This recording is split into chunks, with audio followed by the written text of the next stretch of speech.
Voters headed to the polls across the U.S. on Tuesday in the first wave of elections, testing new Republican restrictions on access to ballots for election officials.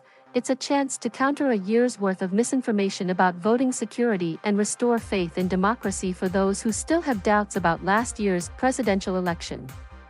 It is a great dress rehearsal for 2022, said Minnesota Secretary of State Steve Simon. Much of the attention will be on Virginia and New Jersey, where voters are casting ballots for governor and other statewide races. In the rest of the country, voters were making selections on a variety of local races, ranging from mayor and city council to school board and bond measures. Voters in Maine, New York, Texas, and a few states were considering ballot initiatives on a wide array of topics. For some, the voting experience will be different from last year, when officials implemented pandemic-related changes to make it easier for voters to avoid crowded polling places.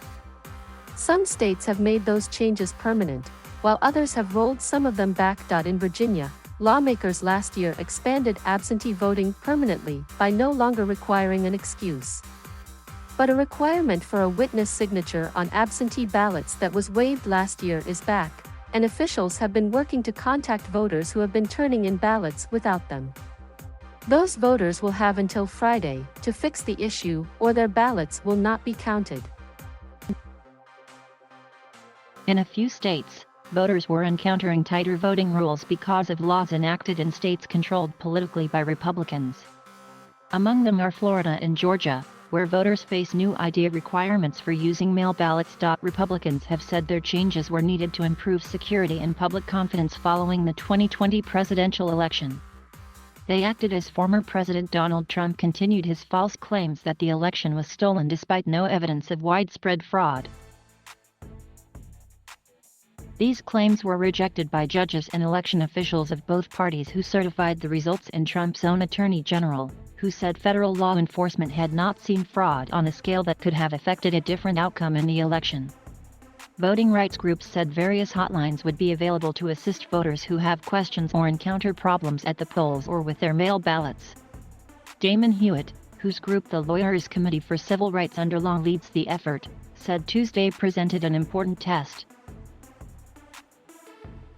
It's a test of voters to run the gauntlet, to figure out these new rules and restrictions, Hewitt said. And frankly, it's also a test of our democracy. How strong can it be, and are we willing to tolerate these efforts to make it harder for people to vote? Tuesday also will be an opportunity for election officials to educate voters about how the system works and counter the misinformation that still surrounds the 2020 presidential vote. False claims have led to harassment and even death threats against state and local election officials. We have to do more to combat it, get in front of it, and frankly educate the public about the voting process, said Umber McReynolds, former Denver elections clerk and CEO of the National Vote at Home Institute.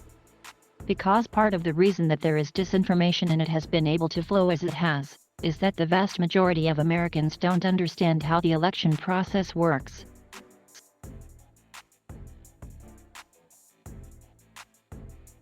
Thank you for watching. Please subscribe